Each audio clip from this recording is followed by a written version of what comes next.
Entonces, les comparto un poquito sobre lo que sería este proyecto, Filosofía para Ilustrarse. Es una plataforma con la que he intentado diversas herramientas de divulgación de la filosofía.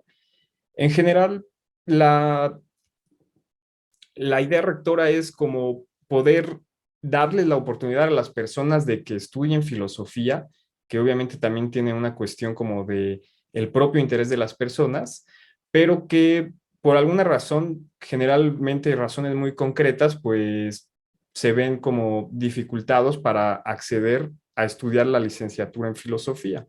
Digo, realmente son 4 años, entonces no es como que cualquier persona esté dispuesta, pero sí que hay como siempre el interés de muchas personas porque la filosofía toca temas relevantes para la existencia humana de una manera general, ¿no? Desde cuestiones del fundamento, del conocimiento más técnico, más científico, hasta cuestiones de cuestiones existenciales, ¿no? ¿Quién soy? ¿Qué hago aquí? ¿Cuál es el significado de mi vida? Cosas más generales, ¿cuál es el significado del mundo? ¿Cuál es el significado de la belleza? De las acciones humanas, etcétera, ¿no? Son preguntas que no dejan de tener una repercusión casi universal, ¿no? Al menos posiblemente universal, en el sentido de que cualquier ser humano puede llegar a cuestionarse estas cosas y, por lo tanto, estudiar a unos filósofos es como una guía, pero siempre nosotros vamos a tener que terminar en la reflexión propia, en comprender cuál es nuestra circunstancia real de forma personal, pero también de forma social.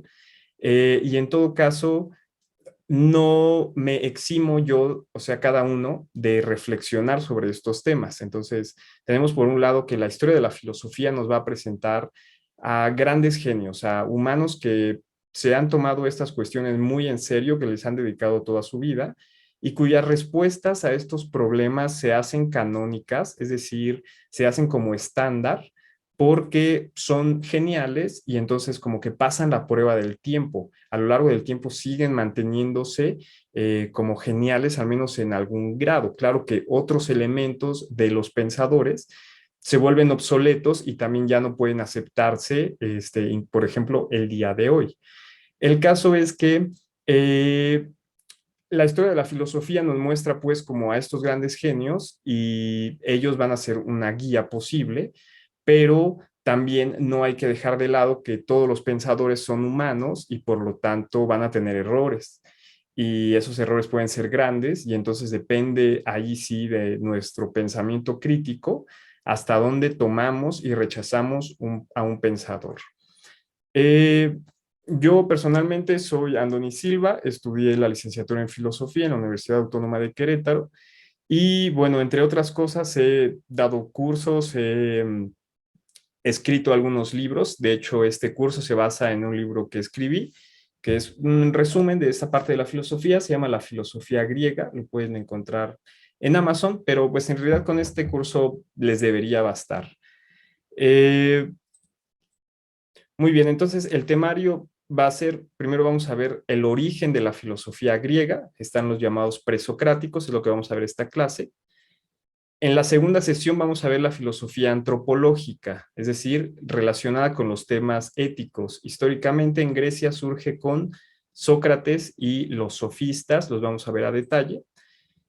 En la tercera clase vamos a ver a Platón y vamos a ver a Aristóteles, que son, bueno, en este caso sí, cánones del pensamiento occidental. Aquí tenemos mucho de vigente todavía. Y en la sesión 4 la filosofía helenística, que son escuelas que están orientadas hacia una cuestión existencial. ¿Cómo encontrar la felicidad? Vamos a ver las respuestas clásicas del mundo antiguo y que también esto llega a estar muy vigente hoy en día. La bibliografía, todos los viernes les envío yo una grabación de la clase. Ustedes tienen acceso ilimitado a estas grabaciones y también la bibliografía que estamos utilizando en PDF para que ustedes puedan descargarla, leerla cuando quieran. Entonces vamos a revisar brevemente Homero, que sería como el gran poeta griego, con la Ilíada, Hesiodo, otro gran poeta griego, la Teogonía, que la Ilíada nos habla de Aquiles y la Teogonía nos habla del origen del mundo desde un punto de vista mitológico. Para complementar, les voy a compartir un libro de mitología griega que está completo, o sea, es como exhaustivo, son 900 páginas de mitología griega, está escrito de una forma agradable en realidad. Aristóteles, el libro Alfa de la Metafísica, que es como una historia de la filosofía, es como la primera historia de la filosofía que jamás se escribió. Ahí nos describe el desarrollo de la filosofía griega desde su origen teórico que él postula hasta su propio tiempo. Diógenes Laercio es un autor del siglo III después de Cristo. Él es un antiguo y él escribió una serie de biografías sobre los filósofos más importantes, incluyendo anécdotas que se cuentan de ellos y también partes importantes de su pensamiento.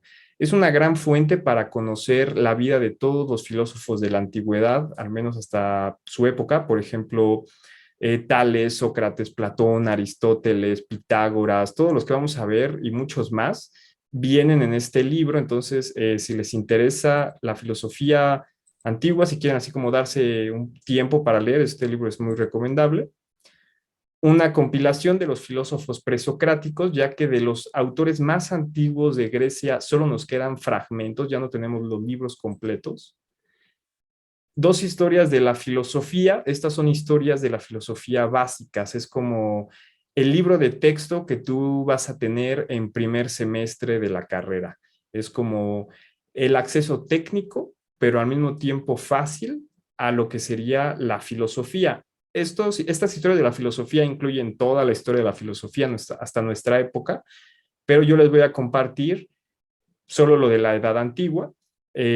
También son cosas accesibles, o sea, les puede interesar más incluso que los autores antiguos, porque ellos son actuales y entonces hablan de una forma más simple. Y bueno, finalmente un libro que puede ser este sí muy técnico, de un autor que se apellida Guthrie, Historia de la filosofía griega. Son 6 tomos. Esto ya sería como una cuestión más para quien desee como una cuestión más experta, por ejemplo, los que quieren estudiar la carrera.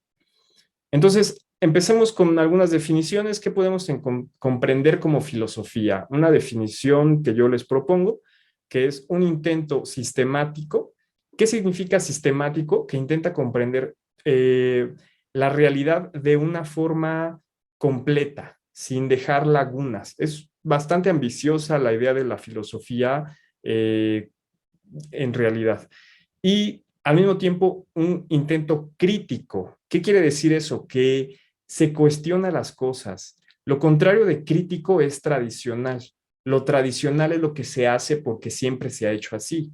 Lo crítico es lo que se cuestiona por qué son así las cosas. En este caso, por qué son así las ideas. ¿Por qué vamos a creer, no sé, que el sol es un ser que pide sangre humana? Cuestionárselo es ser crítico. Y los griegos fueron críticos desde muy pronto. No son los únicos. Tenemos un desarrollo incipiente de la filosofía antes que los griegos en China y en la India. Son anteriores los filósofos y que intentan un pensamiento crítico, pero en Occidente son los griegos quienes inician el pensamiento crítico desde muy pronto y son incluso más radicales, más críticos que los chinos y que los indios.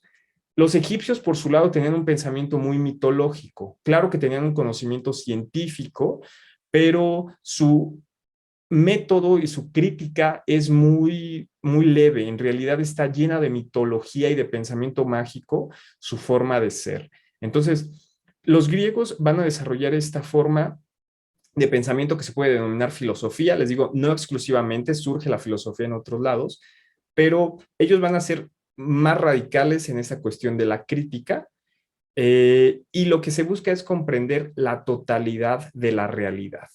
Entonces, es un conocimiento que intenta ser completo, que intenta ser verdadero, es decir, no dejarse llevar por las ideas solo porque suenen bien, sino porque coinciden con el mundo, e intenta comprender todo lo que existe.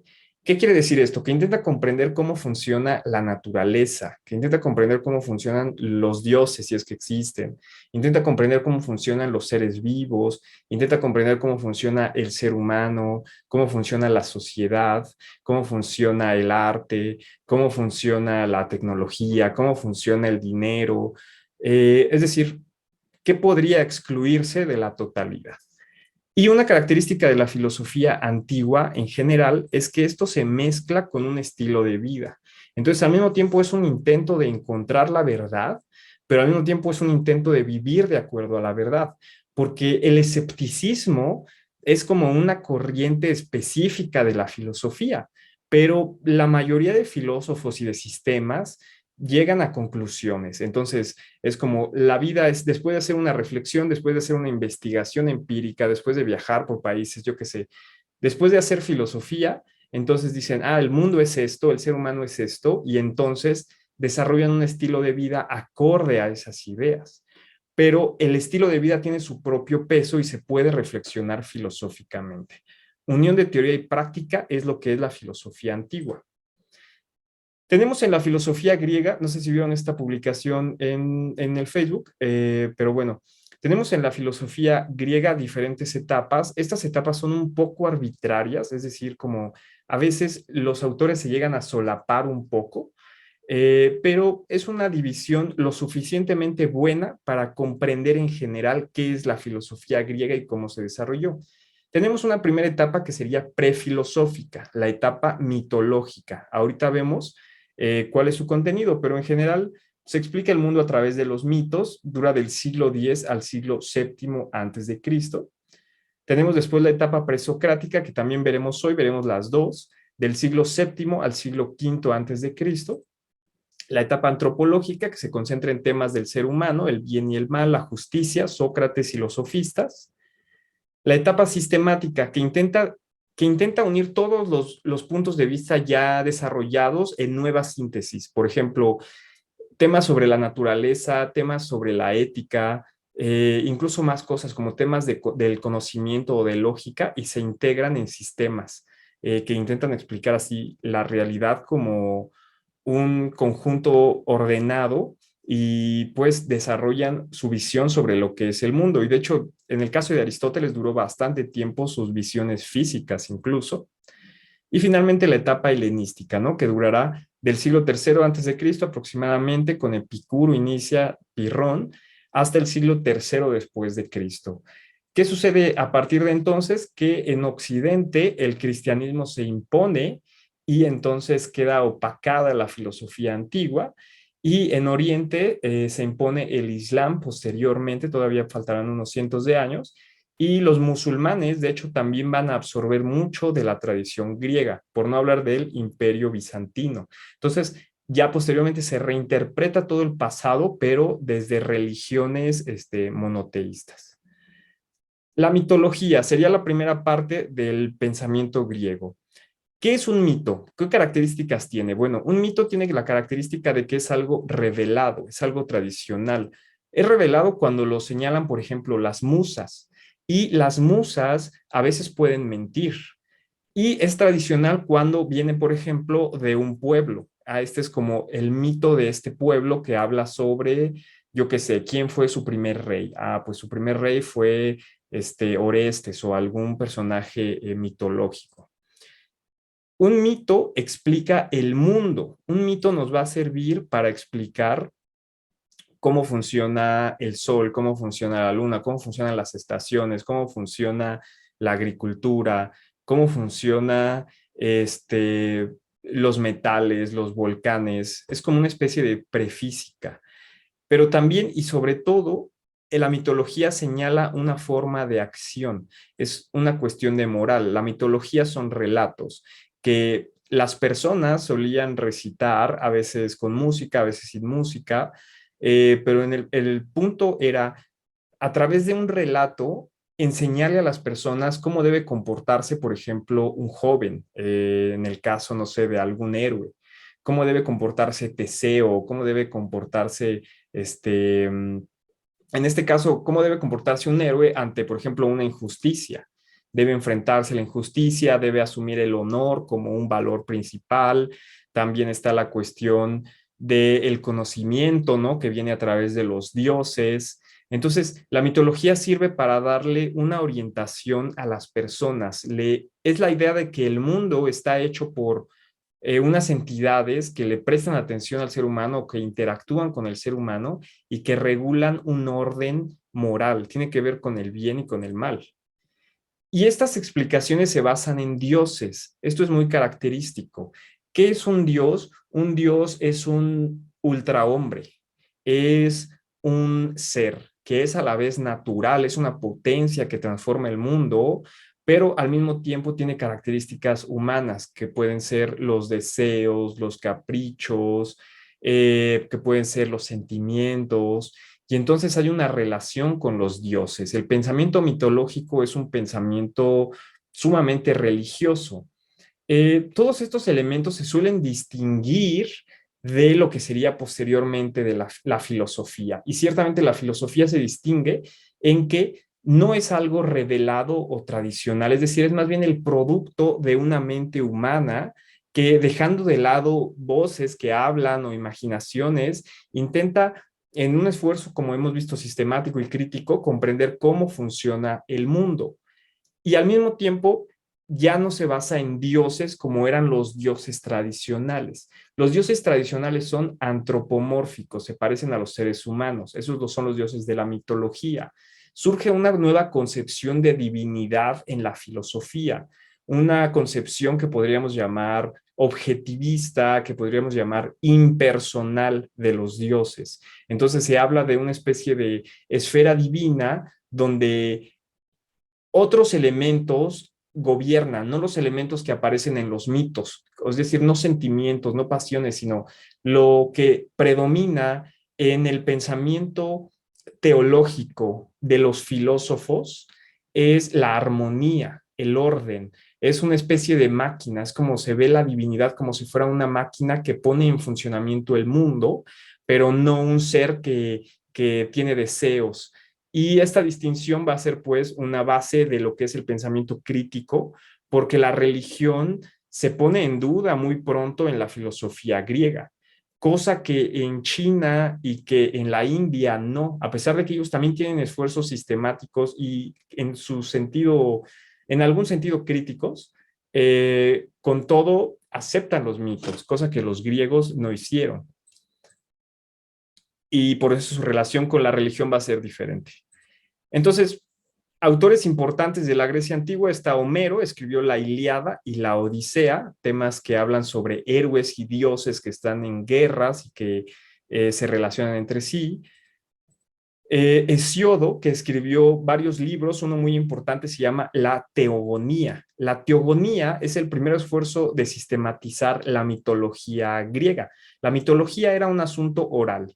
Estas personas lo pusieron por escrito, pero Hesiodo en particular lo que hizo fue darle un orden.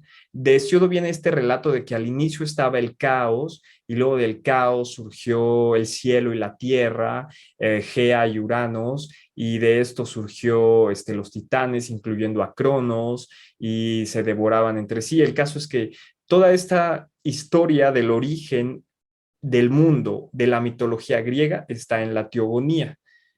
Y tenemos también posteriormente a los trágicos, que son poetas que escribían lo que son las tragedias, que son una especie de obra de teatro, y en estas obras de teatro o tragedias, que eran celebraciones religiosas, las personas pues veían estas representaciones que explican mitos, pero al mismo tiempo dan como lecciones morales muy obvias.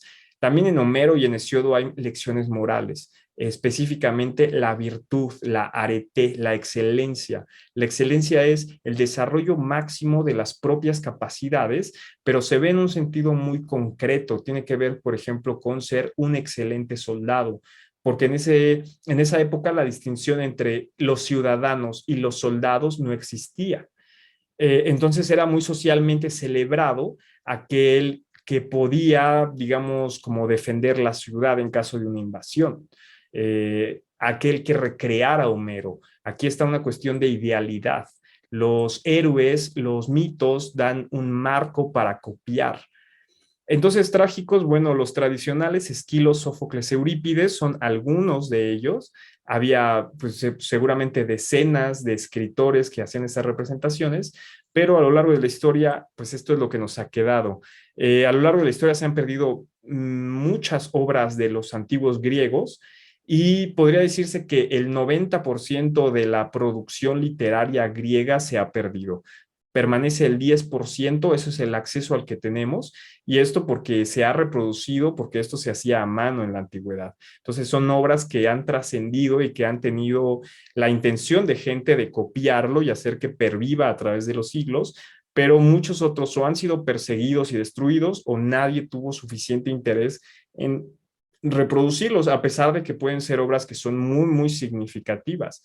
Esto nos habla también del cambio de interés que ha habido a través de los siglos. Por alguna razón no se han reproducido, también porque atentan contra lo que pueden ser los valores, no sé, de las religiones monoteístas. Algunas ideas de la mitología griega tienen como por ejemplo la idea de que el caos es el origen del mundo. Esta no es una visión optimista, como podría ser una religión donde Dios sea un bien. La mitología griega es algo oscura, de hecho. Tenemos el panteón olímpico, que serían los dioses que después de diferentes guerras a través de las generaciones se pusieron como los gobernantes y especialmente por la victoria de Zeus contra su padre, Cronos, que hizo que él se pusiera en el liderazgo del universo, pero su régimen es diferente, no es un régimen destructivo como el de Cronos, y es un régimen más basado en la justicia, aunque también los dioses olímpicos, pues como hemos visto, son arbitrarios en ocasiones. Hay un destino omnipotente. Esta es una idea que está detrás de la mitología griega y parece que los dioses mismos están debajo del destino. El destino es llamado en ocasiones, pero es una fuerza tan extraña que las caracterizaciones son pues vagas y religiosas, ¿no? Hay un terror religioso hacia el destino. Y bueno, en este caso el ser humano está a merced de las fuerzas divinas, es decir, de los dioses, con los que tiene que tener un trato adecuado, piadoso, pero al mismo tiempo está a merced del destino como todos. Aquí tenemos, bueno, una representación muy moderna de lo que serían los dioses y podemos ahí señalar los dioses olímpicos griegos, es decir, esta generación que estaría como siendo la principal, son los mitos principales de los griegos. Eh, entonces Dionisio sería como el dios del vino, del éxtasis, tenía un séquito de sátiros, se hacían fiestas bacanales en su honor. Hermes, que es como un mensajero de los dioses, también representa el conocimiento que el ser humano adquiere, pero en este caso como caído del cielo. Apolo, dios de las ciencias, dios de las artes, es el líder de las musas. Zeus, el dios rector, que es un dios que ama la justicia, pero al mismo tiempo es alguien que no se controla. Ares, dios de la guerra, curiosamente no se le tenía como tal un culto a Ares. Ares causa terror entre los griegos y ellos eran bastante aficionados a la guerra. Artemisa, diosa de la caza, diosa de la magia, diosa de la naturaleza. Poseidón, el dios del mar, dios de los caballos. Deméter, diosa de la agricultura, una característica pues fundamental para todos los pueblos. Hefesto, dios de los artesanos, de los herreros. Atenea, diosa virgen que nació de la frente de Zeus, es la diosa también de la guerra, de la estrategia, generalmente en guerra contra Ares, a quien suele vencer. Hera, esposa de Zeus, diosa del hogar, y Afrodita, ¿no? Diosa de la sensualidad y del amor. Entonces, en esta mitología griega, pues tenemos también a los héroes que son como más claramente arquetípicos para una idealización del comportamiento. Hércules, un semidios que a través que bueno, naciendo o más bien cometiendo crímenes, tiene que redimirse a través del servicio, a través del sacrificio, incluso podríamos decir que al final tiene un destino trágico y el propio Nietzsche analizará por qué esta afición por la tragedia de los griegos, siendo un pueblo tan vigoroso. Eh, entonces su conclusión es que los griegos asumían lo negativo de la vida, al menos en la época arcaica, que sería justamente esta época, eh, como una forma de incluso impulsarse a la vida, a los actos, es decir, considerar los aspectos negativos de la vida como algo que se redime a través de una vida gloriosa. Eh, por cierto que, bueno, se puede ver como bastante a detalle lo que sería la cultura griega. Esto no lo vamos a ver en esta ocasión, no vamos a ver historia de Grecia tan a detalle, ni tampoco cultura de Grecia tan a detalle, pero vamos a tomar estos elementos para contextualizar lo que sería el pensamiento griego. Otro dios, otro héroe de la mitología, en este caso un titán, de hecho, Prometeo, que también explicaría la visión religiosa del conocimiento. La visión religiosa del conocimiento es que los dioses, por pura bondad, le entregan el conocimiento al ser humano, el conocimiento del fuego, de la agricultura, de la medicina. Entonces, frente a esto quizás se pone la filosofía, que la filosofía va a ser más bien un esfuerzo del ser humano a través de sus propias fuerzas de comprender qué sucede alrededor y por lo tanto hay un conflicto incipiente que después estalla claramente entre la razón y la fe, cosa que bueno, hoy está muy a discusión también. En el siglo octavo antes de Cristo, que sería justo esta época, tenemos aquí un mapa de Grecia. Entonces sucede un fenómeno interesante que es que una tribu helénica, es decir, griega, baja, los dorios son llamados, y los dorios tienen un carácter muy guerrero. De hecho, los dorios van a ser los antecedentes o directamente los mismos espartanos. Entonces, van a bajar hasta la parte sur de Grecia, que si se pueden dar cuenta, allí está Esparta, y Atenas está como en medio. Entonces, Esparta va a ser su destino final, pero mientras van bajando por lo que sería este, Acadia, me parece que es esta zona donde está Atenas, los que vivían en esa zona, que asimismo se llamaban jonios, huyeron. Y entonces huyeron hacia enfrente, cruzando el mar. Se cruza el mar Egeo y se llega a esta parte que se denomina Asia Menor. Ahorita vamos a ver otros mapas.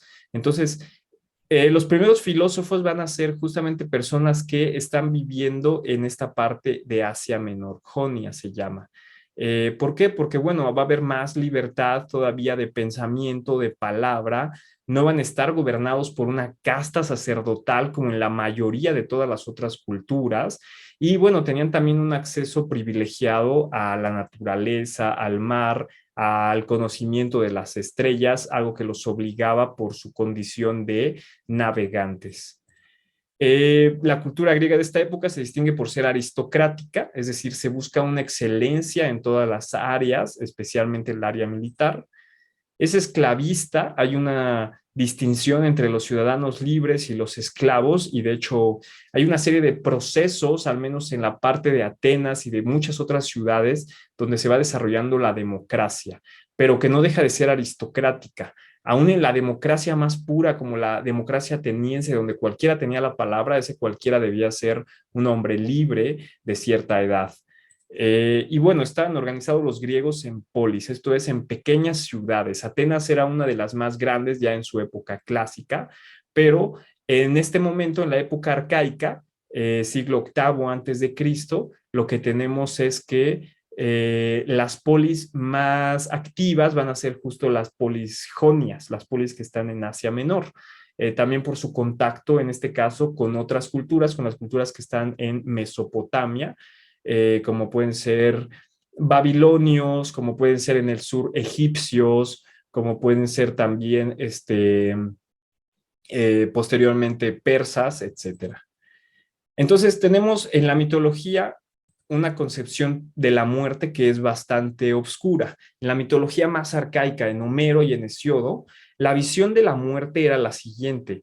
Bueno, había dos versiones, ¿no? La primera versión es como que el alma, después de que muere el cuerpo, se queda pegada a los huesos. Entonces era necesario conservar esos restos, hacerles una tumba apropiada y cada cierto tiempo hacerles ofrendas de comida, ofrendas de vino, para que de esta forma tuviera como el muerto, su alma, alguna especie de satisfacción. Por eso era muy importante, por ejemplo, para Príamo, el rey mitológico troyano, recuperar el cuerpo de su hijo Héctor después de que Aquiles lo matara. ¿Por qué? porque lo que requería era no solo una cuestión simbólica, sino literalmente necesitaba esos restos para darle un trato adecuado a su alma, como casi el Día de Muertos aquí en México. Y ya posteriormente se fue desarrollando una visión un tanto más profunda que decía que existía el Hades. El Hades, o también llamado Tártaro, era una especie de vacío subterráneo donde las almas de los muertos moraban. Estas almas que por su condición de no vivos, pues no tenían acceso a ninguna clase de satisfacción, solo están errando ahí abajo. Hay un rey del Hades, que es Hades propiamente, y no hay así como que una gran felicidad. De hecho, se describe en la Odisea, el viaje de Odiseo al Hades, se encuentra a Aquiles ya muerto y Aquiles le dice que preferiría ser un jornalero un solo día que ser rey para siempre, un jornalero vivo que un rey para siempre en el lugar de las sombras, de los muertos, donde no hay nada. Entonces, esta es una visión bastante pesimista. Nietzsche seguramente la aplaudiría, pero posteriormente va a surgir una posición un tanto más optimista. Va a surgir van a surgir religiones y cultos en Grecia, específicamente el orfismo y bueno, el culto a Dioniso, que van a decir que el alma del ser humano tiene un contacto con la divinidad. Ejemplo, hay un mito para la creación del ser humano tradicional, que nos habla prácticamente como que el ser humano nació del barro, que Zeus le dio vida, algo que podríamos, bueno, ver en otros lugares. Pero después surgió el mito órfico, se le atribuye a Orfeo. Orfeo es considerado como un poeta legendario. De hecho, tiene él su propia leyenda. El caso es que esta idea del ser humano de Orfeo nos dice que Dionisio, que era un bebé que nació de Zeus, fue odiado por los titanes, que los titanes habían sido como atrapados por Zeus, entonces de alguna forma tuvieron acceso a Dioniso y lo devoraron por completo. Entonces lo destazaron, lo mataron. Entonces Zeus los castigó y los hizo cenizas. Y de esas cenizas, dicen los órficos, nació el ser humano. Posteriormente, lo único que quedó de Dioniso fue su corazón, y su corazón fue salvado por Zeus, y dice la leyenda que lo puso en su muslo, y de ahí volvió a nacer Dioniso. Entonces a Dioniso se le llama el dos veces nacido, y de las cenizas de los titanes nacieron los seres humanos, que entonces tienen dos aspectos.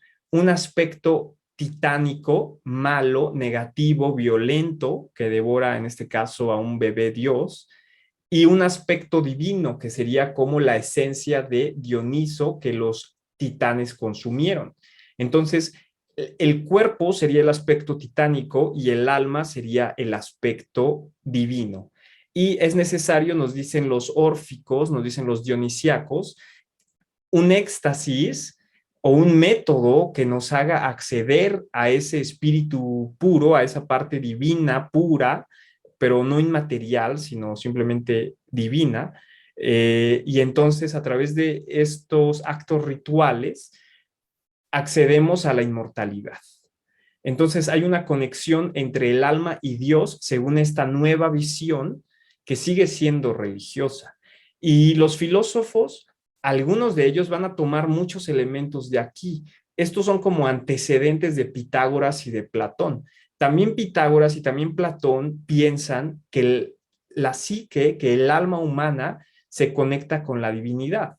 La diferencia es que para los órficos y los dionisíacos, esto se logra a través del éxtasis, a través de una experiencia, por ejemplo, consumiendo vino, consumiendo quizás sustancias psicotrópicas, como tal vez sucedía en los llamados misterios de Eleusis, que eran unas celebraciones religiosas, en este caso asociadas con otros dioses, pero donde el principio era el mismo. El principio era a través de un trance, se accede a una parte, digamos, como secreta de la mente, y eso nos purifica y nos hace conectarnos con Dios.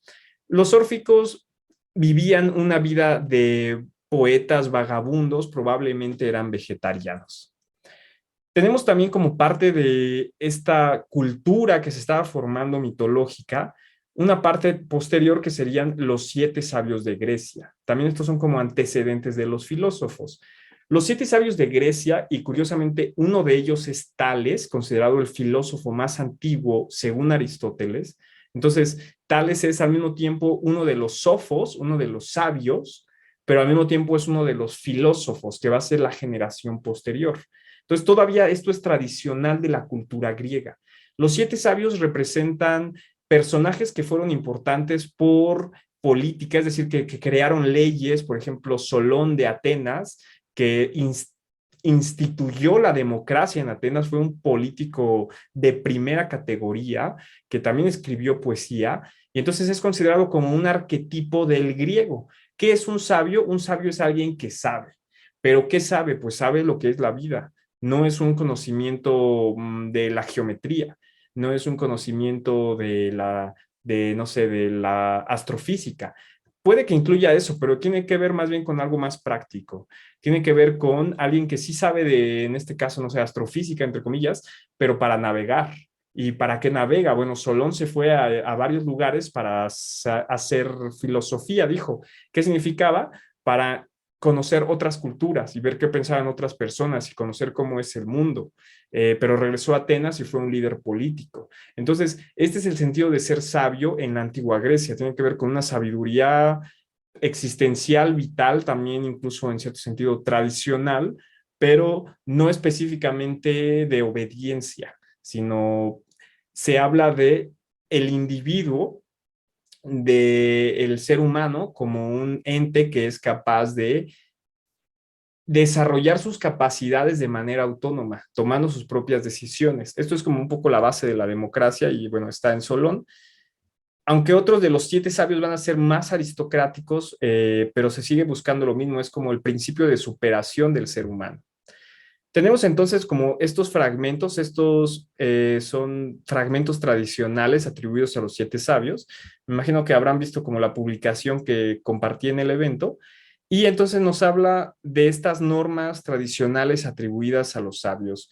Ideas que incluso van a ser parte de, por ejemplo, el oráculo de Delfos, como la idea de conócete a ti mismo, sabiduría tradicional. Aquí tenemos algunos de sus preceptos, por ejemplo, nada en demasía. Esto en griego es metrón pantón, todo con medida, que bueno, suena como un anuncio hoy en día, pero tiene un significado muy preciso, que es que el ser humano debe buscar el desarrollo de una forma particular, perfeccionada. Son elitistas, no hay que negarlo, aunque bueno, hoy en día se puede retomar como en un sentido individual, no es necesario así como creer que la sociedad tiene que estar en una pirámide necesariamente, yo creo. El caso es que todo con medida implica cómo te vas a alimentar para desarrollar tus mayores potencias, cómo vas a estudiar para desarrollar tus mayores potencias, cómo vas a actuar, cómo vas a hablar, cómo vas a relacionarte con la bebida, cómo vas a relacionarte con el sexo. Tienes que tener una forma adecuada, una medida adecuada para que te construyas y no te destruyas. Otras ideas, huye de aquellos placeres que paren tristeza, un principio como del hedonismo racional. Si quieres disfrutar, pues hay placeres que a la larga te traen más dolor. Dirá después, guarda en tu conducta la bondad bella de ver. Esto es en griego kalos kagaton. Es lo bello, es lo bueno. Por ejemplo, un ser humano sano, van a decir ellos, es lo bueno y por eso es bello. Entonces, la bondad y la belleza se unen en esta visión aristocrática tradicional y dice, guarda en tu conducta la bondad bella de ver, que es más segura que cualquier juramento. Valen más los actos que los juramentos. No seas mentiroso, sino verás, aquí es con Z, está mal escrito. Preocúpate de la excelencia, no digas que hay mayor justicia que la de ser justo para los que nos engendraron, el respeto a los padres, algo muy tradicional. No te hagas deprisa con amigos, más no te deshagas tampoco de prisa de los amigos que tengas. Aprenderás a mandar cuando hayas aprendido a obedecer. Aconseja no lo que es más agradable, sino lo que es mejor. No trates familiarmente con los malos. Aquí podríamos preguntarnos quiénes son los malos. porque los malos van a tener dos sentidos. Lo malo va a tener un sentido moral, como el no atacar a otras personas, pero también el sentido de una persona que es perezosa, que no está buscando esta excelencia. Y los dos conceptos están aquí unidos. Consulta a los dioses, una cuestión religiosa, cultiva el trato con los amigos, aprende a callar, sea pasible con los tuyos, sírvate lo aparente, lo que se puede ver, de indicio para lo inaparente, para lo que no se puede ver. Entonces, como haz conclusiones, ve más allá de las puras evidencias superficiales. Razona qué es lo que esas evidencias te dicen del mundo. Entonces, les voy a compartir las diapositivas también junto con la bibliografía para que puedan revisar lo que serían estos preceptos. La verdad es que están muy buenos, muy interesantes, pero bueno, no nos daría tiempo de revisarlos todos, pero ahí se los voy a compartir. Ya posteriormente, hacia el siglo aproximado del sexto antes de Cristo, tenemos ahora sí lo que sería el origen de la filosofía como un concepto ya más concreto, un concepto ya utilizado específicamente. Entonces, ¿quiénes van a utilizar por primera vez este término? Bueno, hay dos historias. Las dos historias tienen el mismo sentido y es porque los autores también son muy antiguos y el concepto de filosofía surgió así. Lo que dice esta historia tradicional es que se encontraron un asiento de oro en un río y este asiento se le dio al oráculo de Delfos, oráculo que daba lo que sería como el mensaje de Apolo. Entonces se le preguntó al oráculo de quién era ese asiento y contestó que era del hombre más sabio de Atenas. Entonces se le envió a uno de los 7 sabios, por ejemplo a Solón, y la historia nos dice como que él se la decidió enviar a otra persona, a otro de los 7 sabios. Y así hasta que finalmente llegó a Tales. Y Tales, que fue quien lo recibió, lo que dijo fue que el más sabio de todos era el dios Apolo, y entonces regresaron el asiento al oráculo de Delfos. Entonces, de esta manera, como que se seleccionaron entre ellos, pero al mismo tiempo, Tales de Mileto lo que dijo es que el filósofo es aquel que busca el conocimiento, pero no lo posee perfectamente. Siempre se puede ir a más o incluso siempre se puede pensar que el humano está en errores que en ocasiones no puede evitar. Mientras que lo divino, en este caso Apolo o los dioses, son quienes poseen realmente el verdadero conocimiento. Entonces es una búsqueda de un conocimiento, pero al mismo tiempo es un reconocimiento de humildad. Una historia muy similar se le atribuye a Pitágoras, que sería como otro de los más antiguos filósofos de la Grecia antigua, e incluso de la historia. Y entonces, según esta historia, Pitágoras, a quien se le atribuye no solamente una serie de inventos matemáticos, sino construcciones en Grecia. Hoy en día me parece que hay acueductos y otras construcciones que se le atribuyen a Pitágoras, de hecho también a Tales. Y lo que dice esta historia es que uno de los reyes, viendo lo inteligente que era Pitágoras, pues le llamó sabio, Sofos. Y Pitágoras lo que dijo es que Sofos o sabio solamente era Dios, que él era filósofo, o sea, alguien que busca el conocimiento. Es el mismo sentido que la otra historia de Tales. Estas son leyendas, no podemos saber a ciencia cierta, incluso si ellos acuñaron el término, si fue posterior o quizá un poco anterior. Como hemos visto, Solón usaba el término un poco antes en un sentido diferente, en el sentido de que fue por varios países para investigar, para conocer más simplemente. Pero bueno, entonces tiene estas dos características. Es una búsqueda de la verdad, pero también un reconocimiento de la pequeñez del hombre y por eso también se vuelve crítica la filosofía. No podemos creer cualquier cosa solo porque sí, pero hasta qué punto vamos a encontrar entonces la verdad. Tenemos entonces aquí un mapa de la Grecia antigua. En este caso vamos a ir revisando de forma muy rápida dónde están así como los filósofos. Entonces en este caso tenemos aquí en Mileto. Mileto, una de estas ciudades de Asia Menor. Todo esto sería el mar Egeo. Esto de abajo, esta isla de abajo se llama Creta.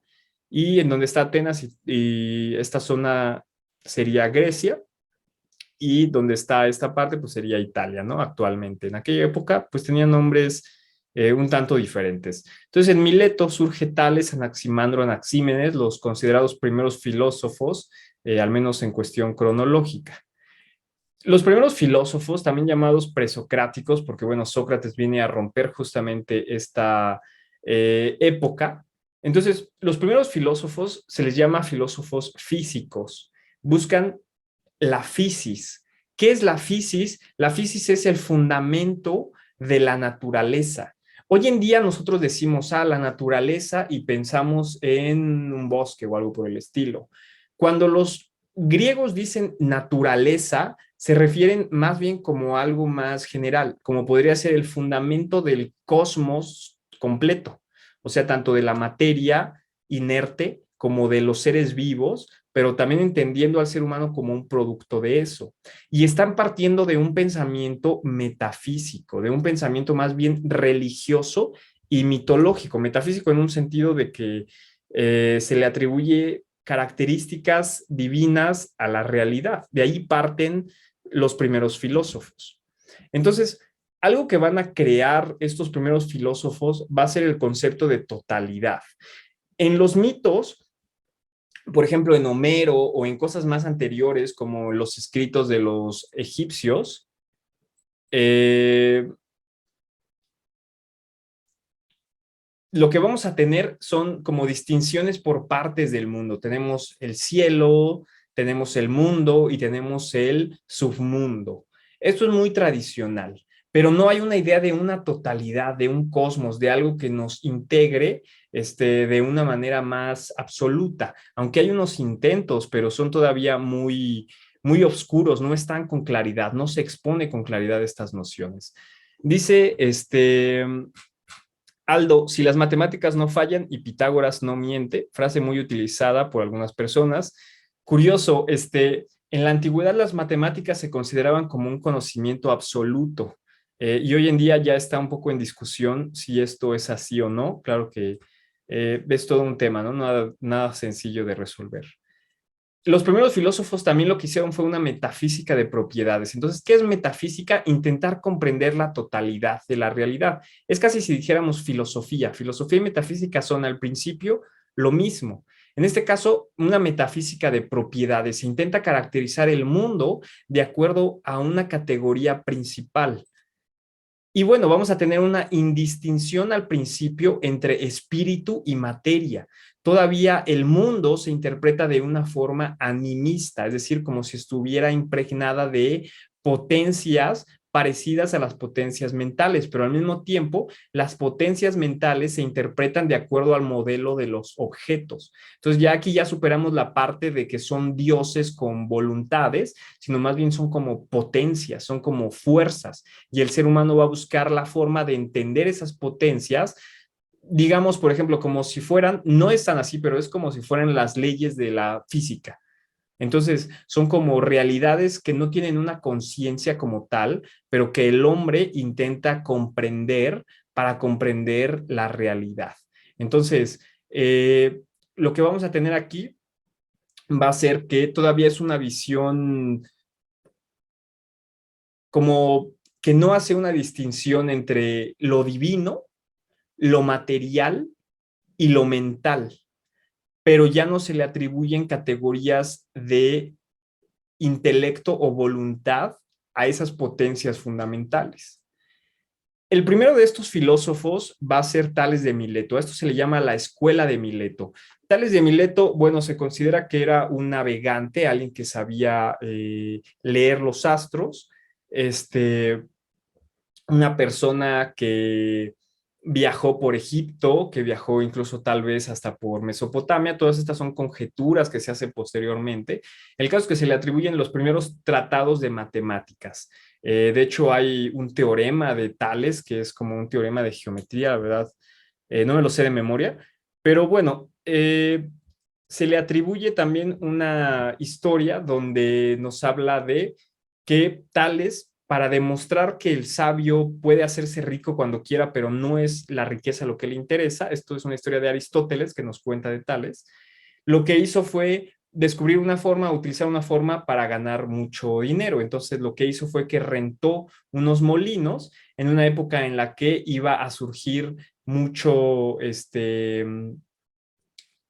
trigo, me parece, Y él, como tenía la capacidad de calcular algunos cambios de clima, es lo que quiere dar a entender, supongo, la historia, entonces fue capaz de predecir esto y en el momento en el que se hizo la cosecha, pues todos quisieron rentar los molinos que él ya había rentado y de esta forma, haciendo un monopolio, se volvió rico. Otras historias nos hablan de que, por ejemplo, siempre está observando las estrellas y en alguna ocasión se cayó en un pozo y se rió su esclava.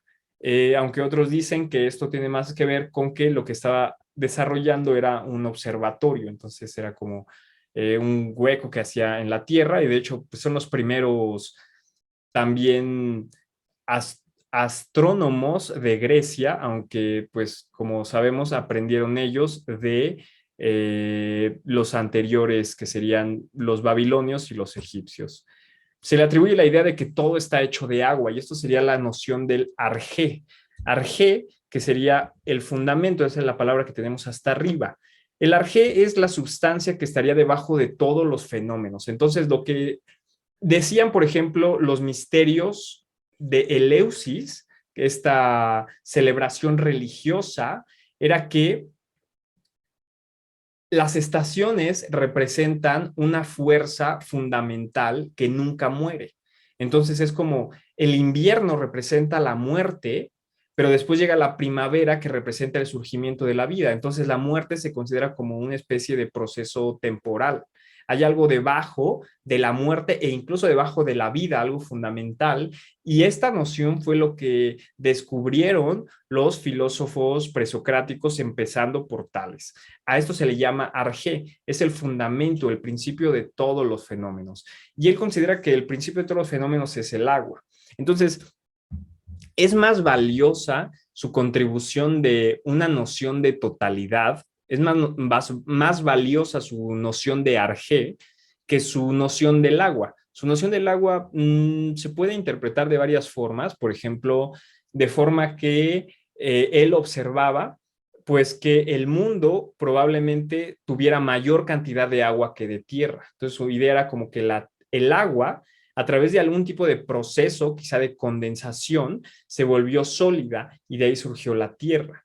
Y también a través de la observación de que la vida necesita agua, pudo haber llegado a esta conclusión. Entonces, ¿qué es lo que nos quiere decir? Quizá que el substrato último del mundo es uno único que modificando cualidades logra crear una pluralidad de cosas. La discusión aquí es lo uno, que sería lo sustancial, lo fundamental, y lo múltiple, que sería la distinción que hay entre seres, las diferencias que hay tan grandes, por ejemplo, entre seres vivos, entre los seres vivos y lo que serían las sustancias inertes.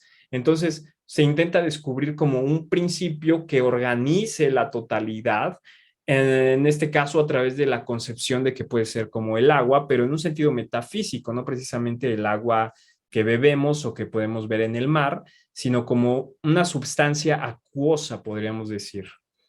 Y también, bueno, se le atribuye la noción de que todo está lleno de dioses, lo que nos demuestra esta ambigüedad entre materia y espíritu que todavía hay, pero al mismo tiempo esta ambigüedad entre un pensamiento objetivo, impersonal de la realidad y de la divinidad, por ejemplo, pensando que el sol es un objeto y no un Dios que tiene sentimientos y voluntad, pero al mismo tiempo todavía está a medio camino entre esta visión mitológica previa.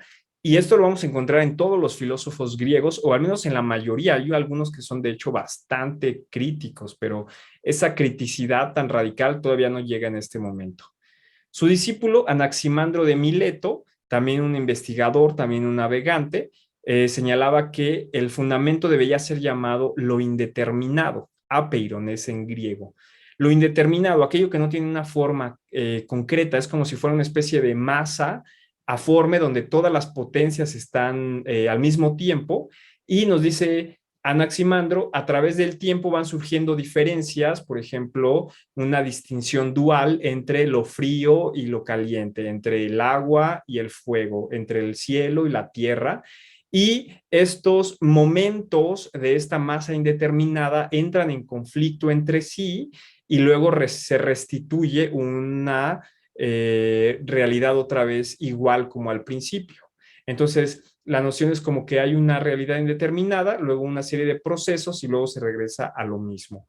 Uno de sus fragmentos, realmente de estos autores tenemos muy poquísimos fragmentos, nos dice: ahora bien, a partir de donde hay generación para las cosas, hacia ahí también se produce la destrucción. Esto es de un autor y cita directamente a Anaximandro y dice: según la necesidad, según la justicia, dice, en efecto, se pagan mutuamente culpa y retribución por su injusticia de acuerdo con la disposición del tiempo. Entonces, lo que nos dice es como estos elementos contrarios que surgen de lo indeterminado entran en conflicto y su conflicto los hace destruirse y regresan a lo mismo que estaban antes. Todavía nos habla de una justicia y una injusticia, todavía le atribuye caracteres bastante humanos, en un sentido como de una voluntad humana, pero al mismo tiempo ya vemos un pensamiento que intenta ser cada vez más general, que intenta explicar los fenómenos del mundo. De hecho, a Anaximandro de Mileto se le atribuye la primera teoría sobre el origen sobre la primera teoría materialista, por así llamarlo, sobre el origen de la vida. Nos dice que probablemente al principio la vida surgió del mar y a través de transformaciones estos seres se fueron diversificando y en este caso saliendo del mar. La escuela de Mileto sería un antecedente de la corriente materialista. Todavía aquí vemos algunos caracteres de religión, pero esta corriente se va a ir purificando hasta terminar en los atomistas, que van a ser los más científicos de todos, los que van a rechazar más tajantemente que la materia y los objetos naturales tengan una especie de voluntad divina, intelectual, humana también. Van a ser más como mecanicistas, como el mundo como un mecanismo de materia.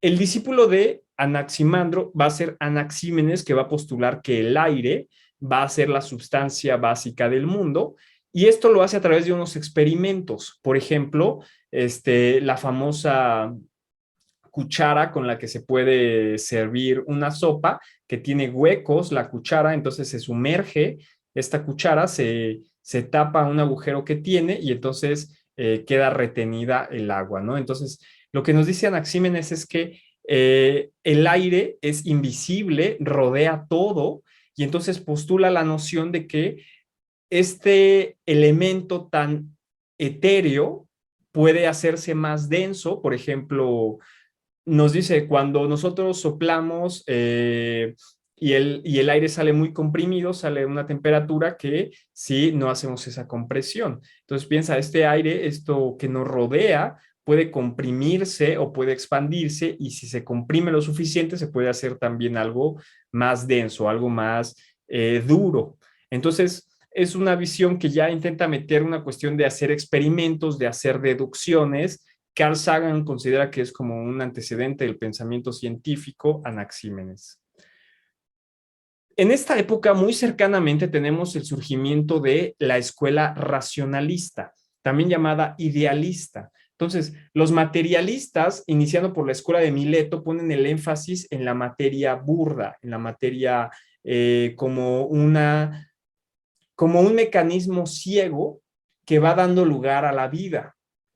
Por el otro lado tenemos la corriente idealista, racionalista, que considera que el universo surge de un Dios inmaterial, espiritual, armónico, bueno, que va construyendo la materia posteriormente. Después surge el ser humano y ellos, los idealistas y racionalistas, toman la noción órfica de que el principio mental del ser humano se identifica con esta divinidad, pero ya no son los dioses de la mitología, ahora es el dios de la filosofía. ¿Cuál es el dios de la filosofía? Un ser omnipresente, omnipotente, omniabarcante, fundamental y totalmente armonioso y bueno. Aunque esta noción se va a ir construyendo con el tiempo, y en Pitágoras y en los pitagóricos vemos un origen de esta noción, aunque también la encontramos en la escuela de Mileto, solo que los milesios ponen un énfasis en un proceso ciego, la escuela materialista,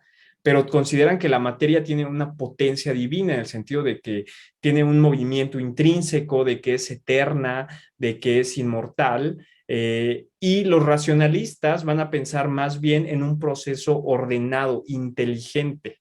Entonces, Pitágoras va a ser como el primer representante en Occidente de esta escuela racionalista. Algunas de sus características de él sería que es una figura legendaria. Se le atribuyen muchos viajes, se le atribuyen muchas cosas, pero todo esto viene muy posteriormente a su vida. Hablamos de unos 300, 400 años, las leyendas de Pitágoras escritas. Pitágoras descubrió la regularidad matemática.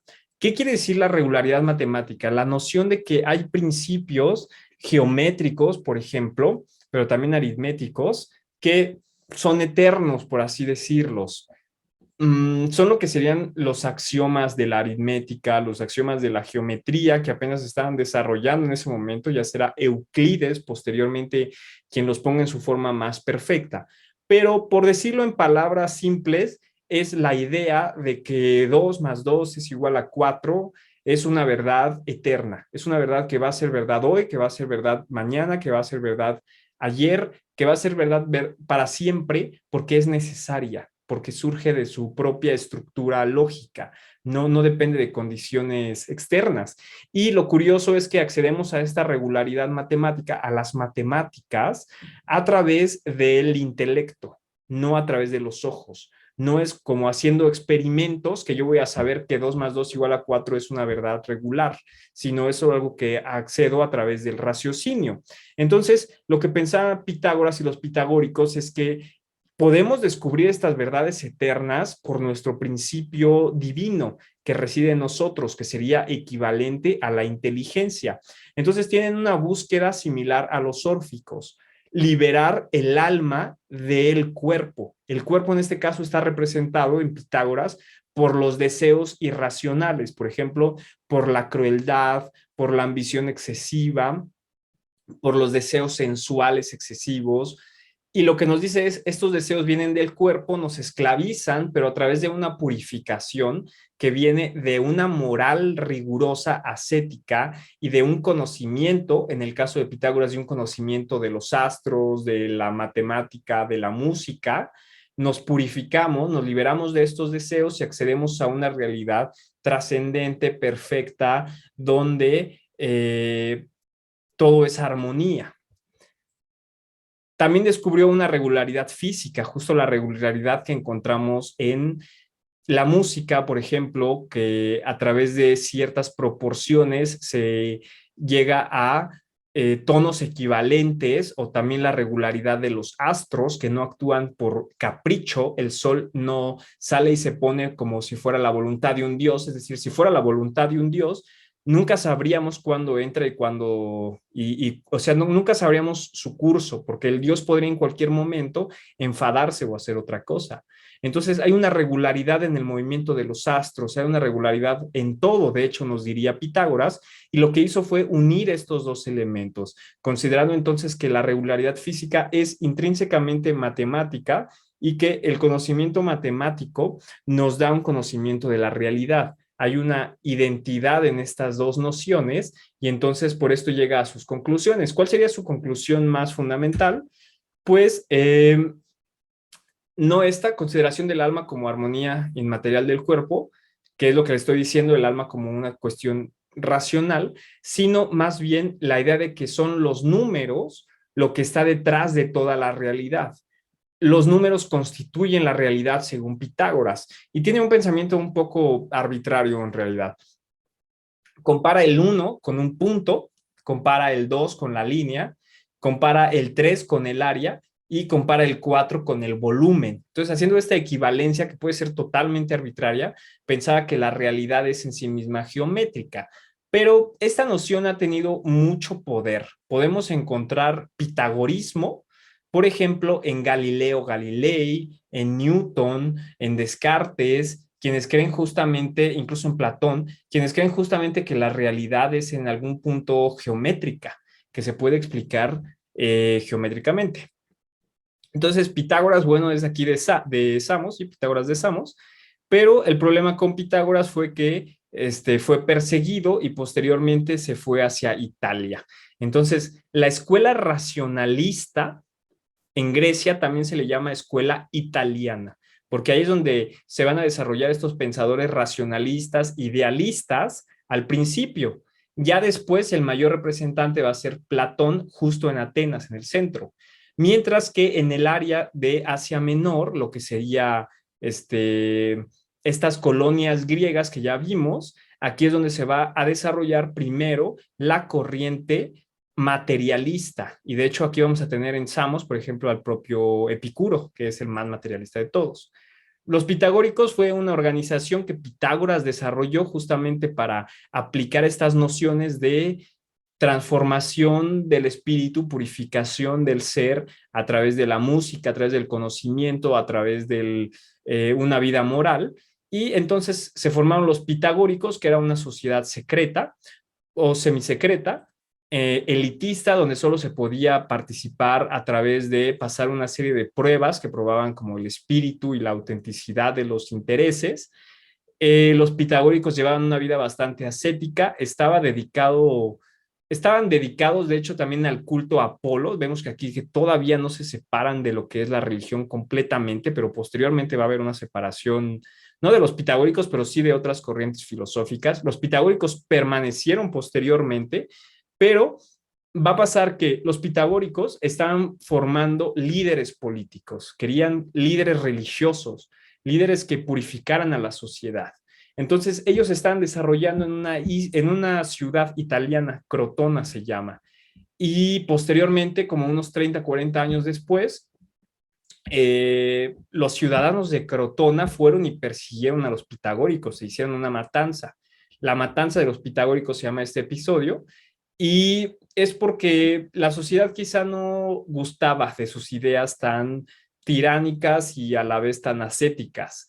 Entonces, esta matanza hizo que los pitagóricos tuvieran que huir y hubo una diáspora, hubo una expansión del pitagorismo y hubo un neopitagorismo. Y fueron los neopitagóricos, es decir, como esta segunda generación, quienes empezaron a escribir las doctrinas, pero también a crear muchos elementos. Entonces, los primeros pitagóricos no son como un poco ocultos en cuestión de saber cómo eran realmente, pero tenemos conocimiento como del desarrollo posterior del pitagorismo, que cada vez se fue haciendo más esotérico, más mágico. Ellos representan como el área más, pues más mitológica de la filosofía, ¿no? Creían en la metempsicosis, en la reencarnación, así es como le llaman, la noción tradicional que nosotros entendemos por reencarnación, que si eres bueno o si eres así como que muy racional, te vuelves un dios, por ejemplo, pero si te entregas a los placeres mundanos, entonces te vuelves una bestia. Entonces, de hecho, ellos eran vegetarianos porque decían como que todos los espíritus están conectados y en alguna de esas podrías llegar a comerte a uno de tus propios parientes, ¿no? Cosa que es bastante, pues bastante curiosa. En algunos de sus preceptos morales, pues sería como el estudio, el silencio, decían, los neopitagóricos decían que en la escuela pitagórica tenías que pasar los primeros 5 años cuando eras aprendiz en silencio. Entonces, en un silencio, pues casi monástico, ¿no? La moderación, la justicia y el respeto a los dioses. También en Italia, en este caso en Elea, vamos a encontrar también el desarrollo de otra parte de la corriente racionalista idealista, los llamados eleatas. ¿Quién es el más importante? Pues Parménides. El primero de los eleatas va a ser Genófanes, que de hecho nació en Colofón, pero Colofón sería una de las ciudades griegas de Asia Menor, pero después por la conquista de los persas, que esto es de historia de Grecia, después ya les daré un curso de historia de Grecia y de cultura de Grecia, pero por ahora veremos como solo su filosofía. Entonces Genófanes huyó hasta Elea y ahí escribió poemas, ¿no? Que son muy importantes en la historia de la filosofía. Uno de sus poemas nos dice lo siguiente, nos dice, mas los mortales piensan que cual ellos los dioses se engendraron, que los dioses cual ellos voz y traza y sentidos poseen. Entonces aquí está haciendo una crítica a la mitología tradicional, es la primera de las críticas así claras a la mitología. Y dice, los mortales piensan que los dioses son como ellos, que tienen cabeza, que tienen piernas, que tienen manos, que tienen deseos, que tienen padres e hijos, y remata su crítica con esta idea. Dice, pero si bueyes o leones manos tuvieran, y el pintar con ellas y hacer las obras que los hombres hacen, caballos a caballos, bueyes a bueyes, pintarían parecidas ideas de los dioses y darían a cuerpos de dioses formas tales que a las de ellos cobraran semejanza. Manera muy rebuscada de escribir, pero lo que nos está diciendo es, si los bueyes tuvieran dioses, los dibujarían como si fueran bueyes, y si los leones tuvieran dioses, los dibujarían como si fueran leones, y estos que son humanos, pues, hacen dioses como si fueran humanos. Entonces es una crítica a la mitología antropomórfica, pero va más allá, postula el principio del monoteísmo en Grecia, postula la noción de que hay un dios fundamental, de que hay un fundamento, igual que los de Mileto, un arjé, y muy similar sus condiciones que representan los de Mileto. Nos dirá Genófanes, entre los dioses hay un dios máximo, y es máximo también entre los hombres. Entonces la noción es como que hay un dios último, un absoluto. Absoluto es el concepto. Absoluto es una realidad última, incondicionada, eterna, omnipresente, omnipotente. Y dice en su poema, no es por su traza ni por su pensamiento no es por su traza ni su pensamiento a los mortales semejante. No se parece su pensamiento a nuestro pensamiento, no se parece su forma de existir a la nuestra. Y dice, todo él ve, todo él piensa, todo él oye. Entonces tenemos que la escuela racionalista es teológica, es teísta, creen que existe un último, un absoluto, que es Dios y que es como inteligente de una forma impersonal generalmente. Mientras que la escuela materialista, representada en este caso por los pensadores de Mileto, pero más posteriormente y más en concreto por Demócrito y Epicuro, se van a volver ateos, no van a creer en Dios. Entonces tenemos las dos corrientes principales de la filosofía representadas ya en el origen de la filosofía griega, el materialismo y el idealismo.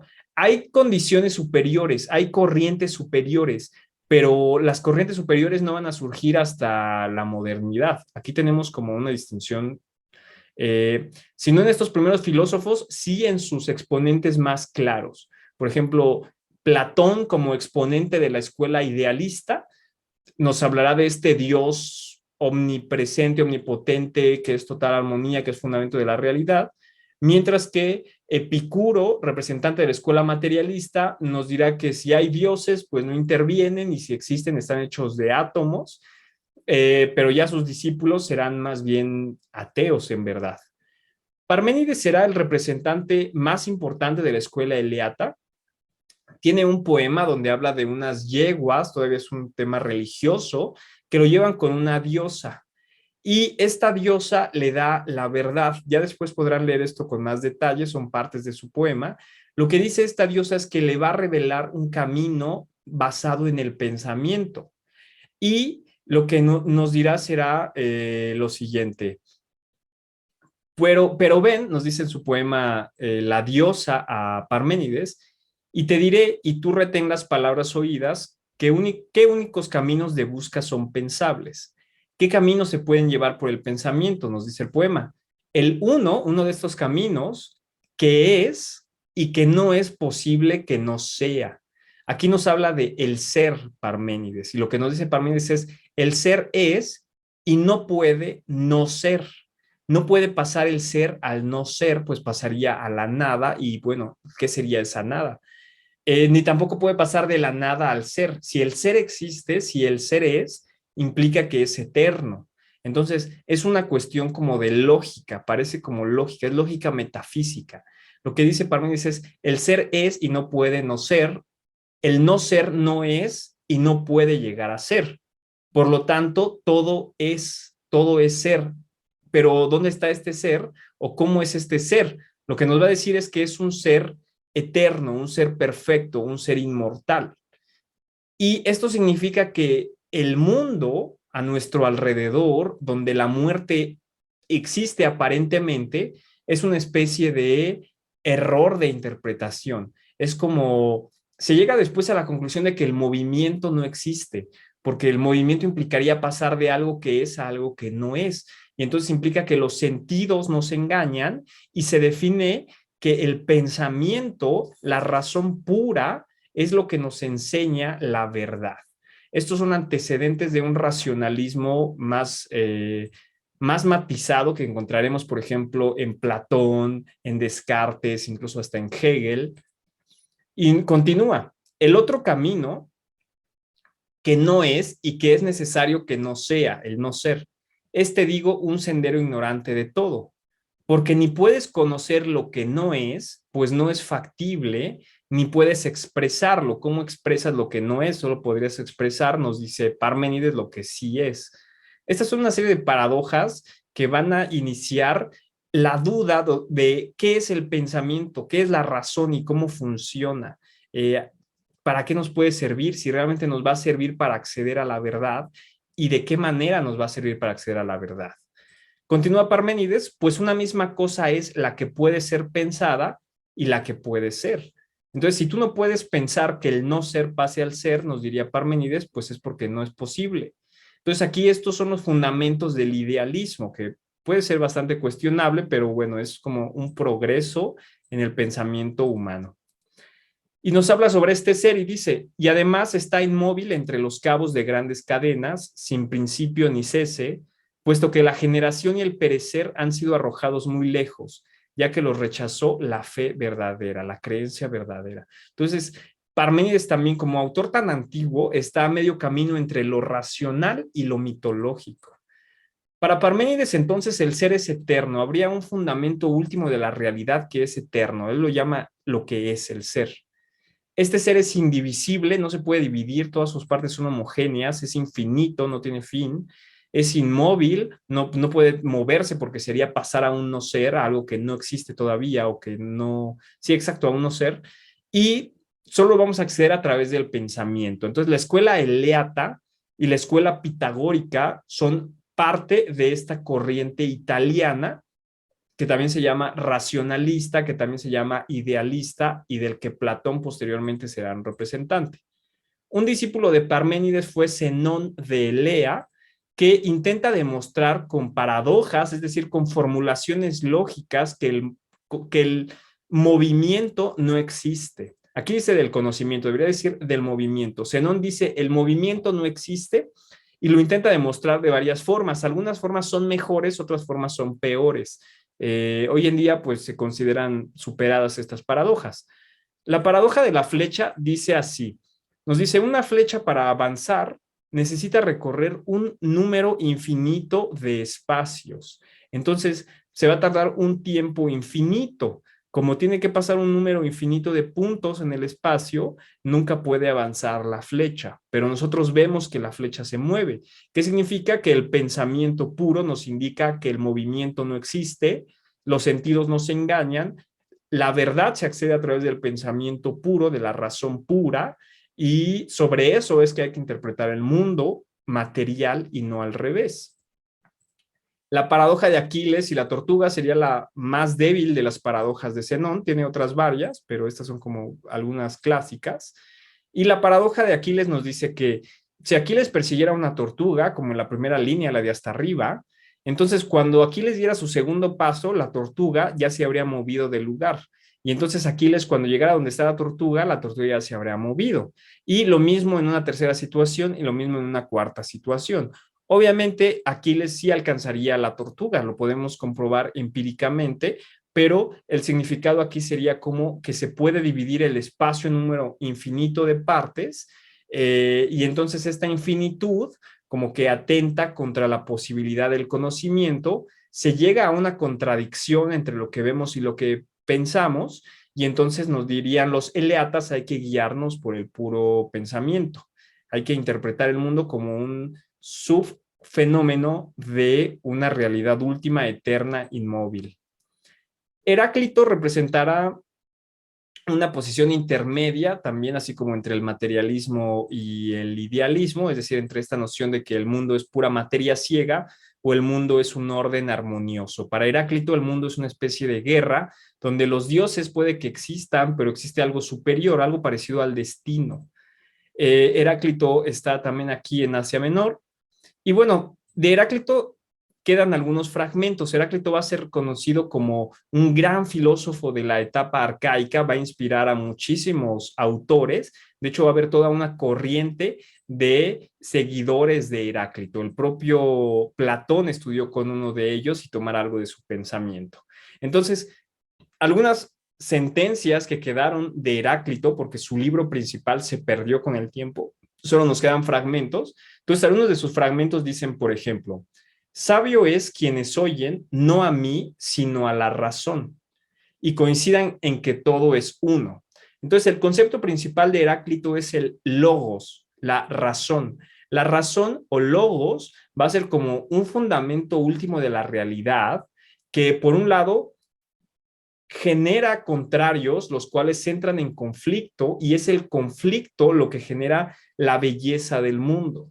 Pero al mismo tiempo, ese logos va a estar como en nuestra capacidad de pensar ese mundo. Es decir, tiene que ver con una razón que es capaz de entender la realidad. Entonces, está a medio camino entre lo material y también lo ideal, Heráclito. También llega a esta noción de unidad, de arjé, que esto ya empieza a ser como patrimonio de la filosofía. La gente empieza a alcanzar estos niveles de conceptualización, de que hay una totalidad, de que hay un cosmos, de que hay un ser humano, pero también hay otras culturas. Ok. Otra de sus frases dice, siendo este logos, esta razón del universo, esto es un antecedente del estoicismo para los que han estudiado conmigo por su parte el estoicismo. Entonces dice, siendo este logos, esta razón del cosmos, algo eternamente verdadero, nacen los hombres incapaces de comprenderlo antes de oírlo y después de haberlo oído. Pues sucediendo todo según esta razón, se asemejan a los carentes de experiencia. Lo que dice Heráclito es que la gente cuando cree que tiene la verdad absoluta, deja de ver la totalidad y entonces es como si estuvieran ciegos, como si estuvieran viviendo un sueño personal en vez de abrirse a una realidad que es común a todos. Nos dirá también, la mucha ciencia no instruye la mente, es decir, conocer como muchas cosas por separado. Pues hubiera instruido a Hesíodo y a Pitágoras como a Genófanes y a Hecateo, que ellos, nos dice Heráclito, no supieron, así es como continúa esta cita, ellos no supieron que la noche y el día quieren ser llamadas con el mismo nombre. Quieren y no quieren ser llamadas con el mismo nombre. Entonces lo que dice es que el bien y el mal, la noche y el día, solo existen como diferentes desde un punto de vista relativo, pero en realidad surgen todas de este mismo logos. Claro que tienen sus diferencias, pero estas diferencias que son lo que les posibilita un intercambio, al mismo tiempo existen porque tienen algo fundamental, algo que las une, que es el logos, que es como una especie de fuego, un fuego metafísico, es como una energía que está en el fondo de todo y que hace que las cosas se muevan y se pongan a enfrentarse las unas contra otras. Nos dirá Heráclito, una sola cosa es lo sabio, conocer la verdad que lo pilota todo a través de todo. Entonces, el logos lo pilota todo a través de todo, lo controla todo a través de todo. El logos está en el mundo, en cada uno de los objetos, pero aparte es como algo superior que regula todos los objetos. De ahí que Zenón y otros digan que el principio de todo y el mundo fue el fuego. Exacto, pero no Zenón de Elea, que sería el discípulo de Parménides, sino más bien Zenón el estoico, que no recuerdo ahora mismo de dónde. Exacto, Zenón de Sitio. Entonces, Zenón de Sitio sería posterior, como unos 200 años posterior. Pero sí, justamente los estoicos tomaron mucho de Heráclito. Nos dice Heráclito, este mundo, el mismo para todos, no lo hizo ninguno de los dioses ni de los hombres, sino que es y ha sido, sino que ha sido eternamente y es y será un fuego eternamente viviente. Entonces, Heráclito compara al universo con el fuego como una realidad que vive consumiendo otras realidades. Entonces dirá, por ejemplo, en la naturaleza encontramos que los seres se tienen que devorar los unos a los otros para poder sobrevivir. Esto a nivel filosófico se llama negación. Por ejemplo, el pescador niega al pescado cuando lo pesca, al pez cuando lo pesca, lo niega, lo consume, lo destruye para él crearse, para él crecer. Pero al mismo tiempo ese pez negó a otros seres para él construirse. De ahí que Hegel hable de una negación de la negación como el movimiento del mundo, y esta noción, dice el propio Hegel, la tomó de Heráclito. Entonces en Heráclito está esta idea de que el universo es una especie de lucha continua donde los seres se enfrentan los unos a los otros, donde incluso las potencias cósmicas como el fuego, el agua, la tierra, el cielo se enfrentan para crear una realidad que es a la vez bella, pero es a la vez conflictiva. Del conflicto surge su belleza y su armonía. La armonía no viene de la paz. Dirá Heráclito, avanzando, el fuego lo juzgará y condenará todo, la noción de que el universo es como un ciclo, también lo retoman los estoicos. Dirá, ¿cómo ocultarse de lo que jamás se acuesta? ¿Qué es lo que jamás se acuesta? El logos, que es como una noción parecida a la del ser de Parménides, pero el logos de Heráclito habla más bien de una transformación continua, no de que el movimiento no exista, sino más bien de que no existe la permanencia. Y otra de sus frases, todo lo gobierna el rayo. Mucho más famosa es esta frase, no puedes embarcar dos veces en el mismo río, pues nuevas aguas corren tras las aguas. Entonces, ¿el río es el mismo o no es el mismo? Esta frase, de hecho, concluye diciendo, y ni siquiera el hombre es el mismo después. Entonces, el movimiento hace que las cosas permanezcan, pero que también se transformen. Hay una paradoja. Heráclito nos habla de la paradoja de lo uno y lo múltiple, de la identidad y de la transformación. Justo en esta época es cuando empieza a desarrollarse esta paradoja, la llamada paradoja de Teseo, que nos dice en una anécdota, en una historia, que Teseo, que fue el ateniense que liberó a los jóvenes que iban a ser comidos por el Minotauro, es toda una historia. Entonces, regresó con esos jóvenes que salvó, y ese barco, para hacer conmemorada esa situación, fue tomado por los atenienses, estaba ahí cuidado, pero como pasaron las generaciones, pues tuvieron que ir cambiando las maderas del barco porque se iban pudriendo. Entonces, para mantener el barco en óptimas condiciones, cada que se podría una tabla y era cambiada, hasta que finalmente, después del suficiente tiempo, todas las tablas del barco ya eran nuevas. Y entonces se preguntaban en esta época los filósofos, ¿el barco es el mismo o no es el mismo? Entonces, Heráclito no quiere responder eso, sino quiere poner en evidencia que así es la realidad. Nos dirá, la guerra es el padre de todo. A los unos los ha revelado dioses, a los otros los ha revelado hombres, a los unos los ha hecho esclavos y a los otros los ha hecho libres. Entonces el conflicto es como el origen del orden. Ideas de Heráclito, la idea del movimiento continuo del cosmos, la lucha de los contrarios, y también el relativismo, la idea de que, por ejemplo, nos dice, el agua de mar es la más impura y es la más pura. Si eres un pez, el agua de mar es la más pura porque te da vida, pero si eres un humano, el agua de mar es impura porque no la puedes beber, te envenena. Entonces, para unos es bueno, para otros es malo, depende de tu lugar en el momento. Y es también objetivista en el sentido de que nos dice que la realidad no depende de nuestra imaginación, sino es algo que es común a todos. Empédocles era otro de los presocráticos, del 490 al 430 antes de Cristo. Él fue también un líder político, de hecho importante en su ciudad, democrático. Tenemos que está en Agrigento, una isla, o una ciudad más bien de Sicilia, no sé qué isla será esa, de Italia. Y bueno, Empédocles fue quien postula la noción de que el universo está constituido más bien de una serie de sustancias plurales, es un pluralista, no es una sustancia, sino son varias. Él propone que son irreductibles entre sí, que son diferentes, interactúan entre sí, pero ninguna es una transformación de la otra, son diferentes. Agua, aire, tierra y fuego, algo ya tradicional conocido, y dos potencias que gobiernan el mundo. El amor, que hace que las cosas se unan, se armonicen, interactúen positivamente entre sí, y la discordia, que hace que las cosas se separen o luchen entre sí. Si todo fuera amor, nos dice Empédocles, no habría distinciones en el mundo. Si todo fuera discordia, pues nada podría permanecer. Entonces, un pensamiento todavía un tanto mítico, pero intenta también hacer un entendimiento, en este caso de la naturaleza a través de elementos. Entonces ya no es como que Zeus sea quien crea, por ejemplo, la lluvia o los truenos, sino más bien son los propios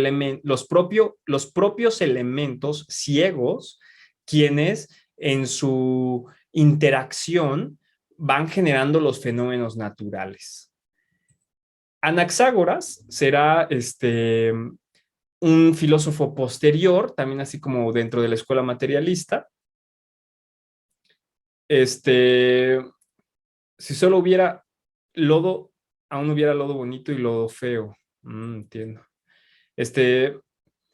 Ok, Anaxágoras va a ser un autor relativamente importante, del 500 al 428 a.C. Anaxágoras empieza a hacer ya investigaciones biológicas, ya tenemos el acceso, digamos, como a animales, abrir animales, analizar diferentes tipos de plantas, analizar cómo interactúan las especies dependiendo de los climas, pero también hace investigaciones filosóficas, ¿no? Cuestiones de ética, cuestiones de física en un sentido mucho más general, menos empírico. Anaxágoras va a ser ya representante de la filosofía cuando ésta ya empieza a tener una mayor importancia. Todavía en Tales vemos que había esta burla a lo que era el pensador, el filósofo, el investigador, el científico, cuando se le acusaba de que era incapaz de ser rico, por ejemplo.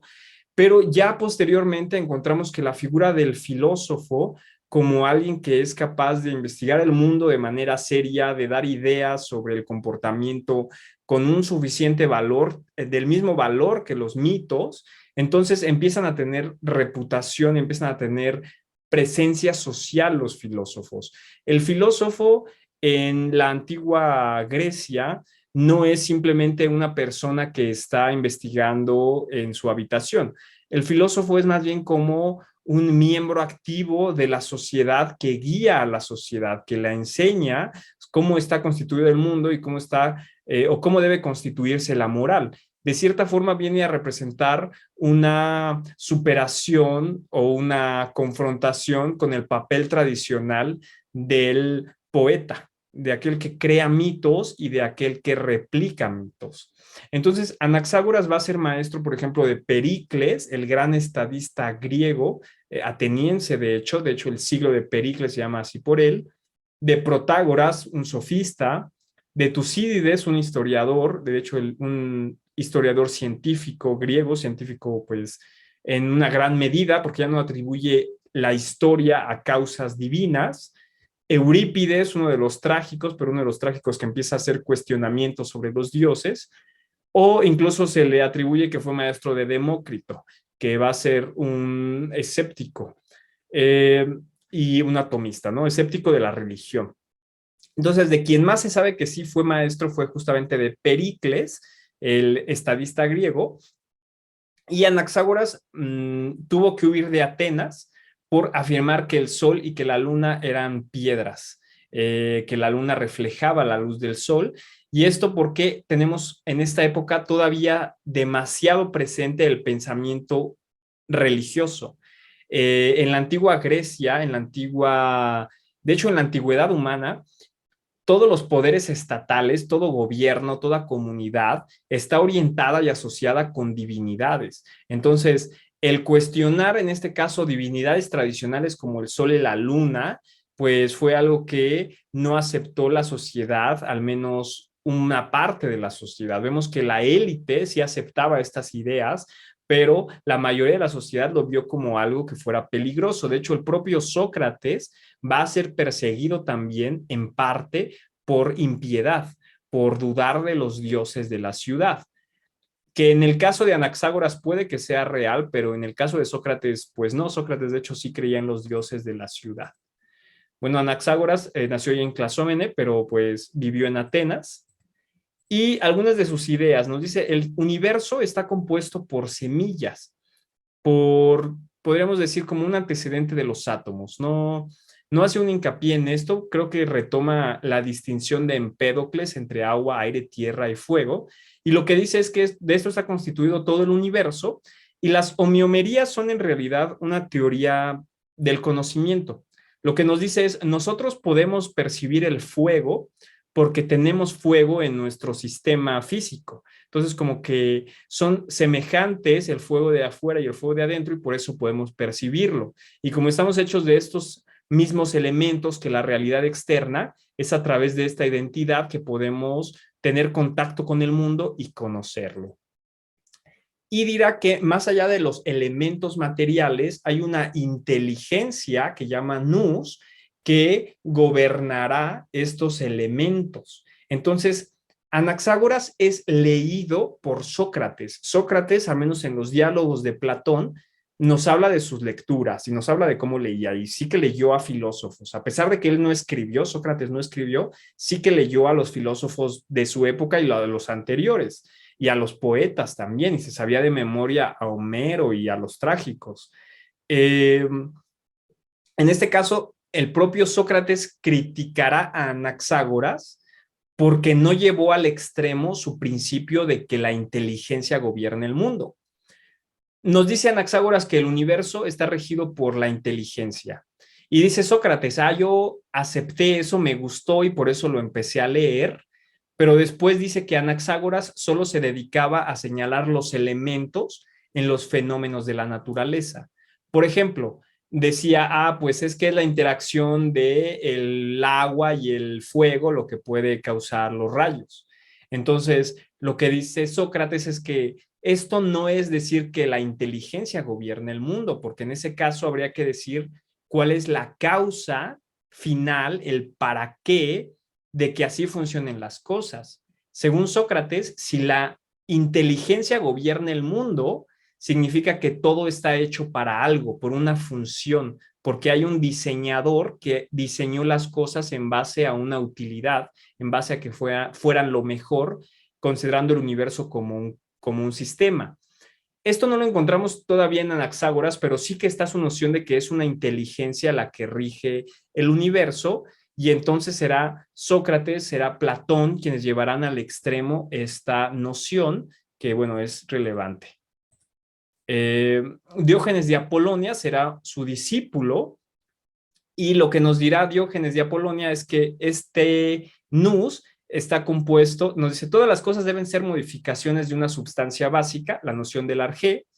La sustancia básica contiene inteligencia divina, la cual dirige todas las cosas hacia lo mejor. Entonces, es como una explicación más detallada de este nous.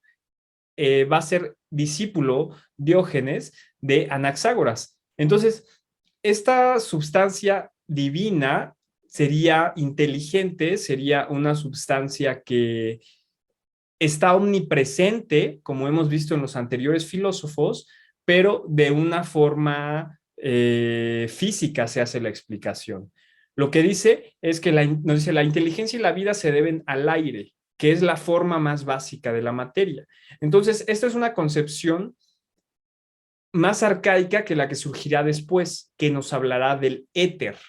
El éter va a ser entendido como una especie de sustancia especial, metafísica, será justamente la sustancia de Dios y será como algo que está en el borde del universo. Esta es la posición, por ejemplo, de Aristóteles.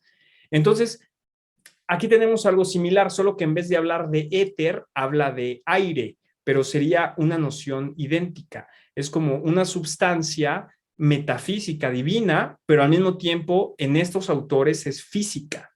Es como si estuviera presente en el mundo. Lo que están viendo estos autores, lo que están descubriendo es lo que se llama cosmos. Pitágoras fue el primero que puso el concepto de cosmos. ¿Qué es cosmos? La noción de que el universo tiene un orden, de que las cosas no suceden al azar. Ellos tenían la noción de que, por ejemplo, no iban a empezar las estaciones del año a funcionar al azar, sino que más bien hay un ciclo que siempre es el mismo. Lo mismo en el desarrollo del ser humano. No es como que un día eres un bebé y al día siguiente eres un anciano y al día siguiente eres un adulto, sino hay un régimen, hay un orden, hay algo que se repite constantemente, eternamente, y es esta noción de que el universo tiene un sistema, un esquema establecido, lo que los impulsa a ellos a su investigación. Tienen fe en que pueden encontrar el funcionamiento del cosmos, pero al mismo tiempo tienen una noción todavía mitológica. ¿Cuál es? Que este orden del cosmos surge de un principio divino que es perfecto. Por lo tanto, que el universo es divino, o es como un reflejo de lo divino, entonces el universo es como perfecto y su origen es también perfecto. Esto es el origen del pensamiento occidental. Hoy en día muchas de estas nociones pueden ponerse en duda. Otra cosa que hay que notar es que el ser humano puede tener una posición privilegiada, pero en realidad no deja de ser un fragmento del cosmos. Aquí todavía no llegamos a un antropocentrismo tan marcado, eso lo vamos a ver todavía después. Aquí es más bien un sentimiento todavía un tanto religioso de decir, estas fuerzas cósmicas me rebasan por completo.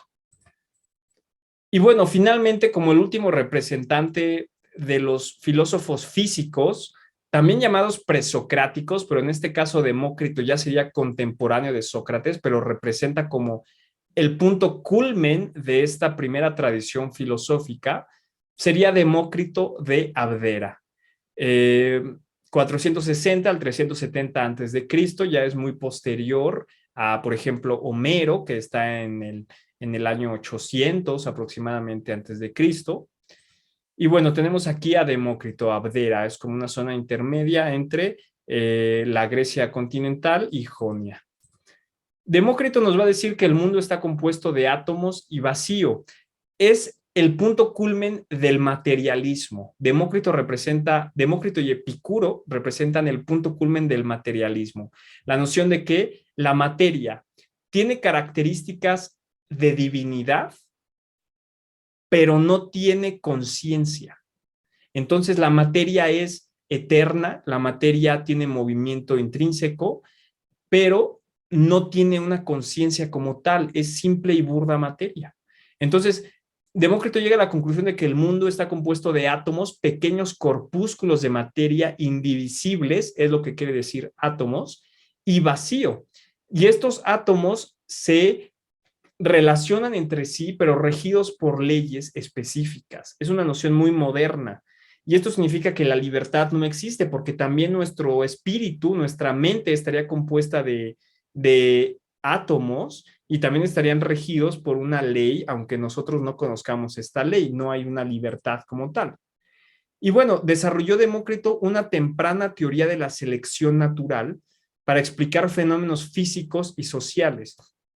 Por ejemplo, describe el surgimiento de la vida como la interacción azarosa de los átomos, pero que hay ciertas formas que lograron permanecer y reproducirse. Entonces, a pesar de que la forma pudo surgir por azar, el que se mantenga en la existencia no es por azar, sino es por la forma que adquirió ese conjunto de átomos. Y el que se pueda reproducir, pues no es tampoco por azar, o más bien todo sucede por azar, pero este azar va a ser lo que va a ir permitiendo el origen de formas que puedan mantenerse más en el tiempo. Es una temprana teoría de la selección natural.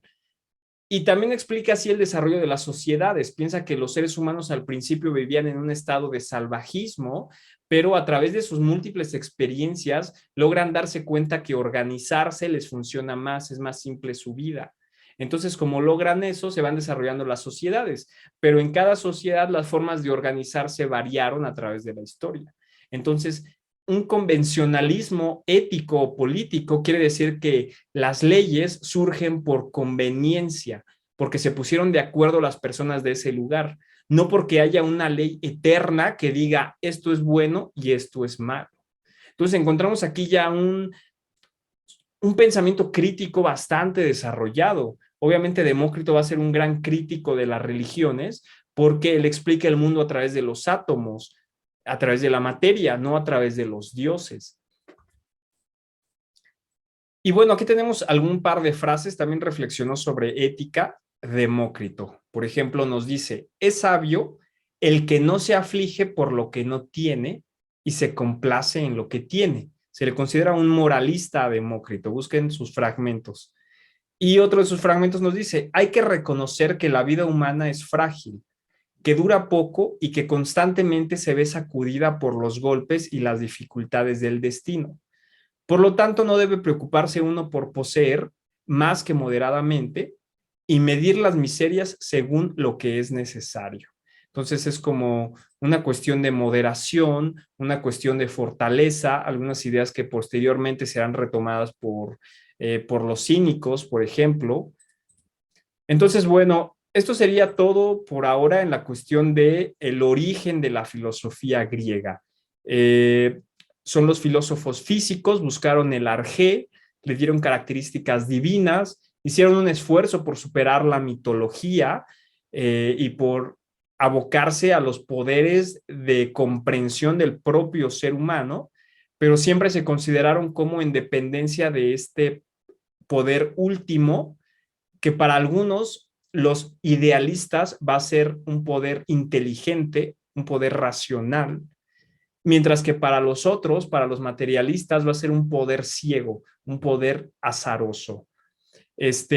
La siguiente clase vamos a ver la etapa antropológica, que sería Sócrates y los sofistas, y bueno, los vamos a ver bastante a detalle. El día viernes les voy a compartir la grabación de la clase y también la bibliografía. Ustedes van a poder acceder tanto a la diapositiva como a los libros que les mencioné, de forma ilimitada. ¿Tienen alguna pregunta o tienen algún comentario? Los escucho y los leo.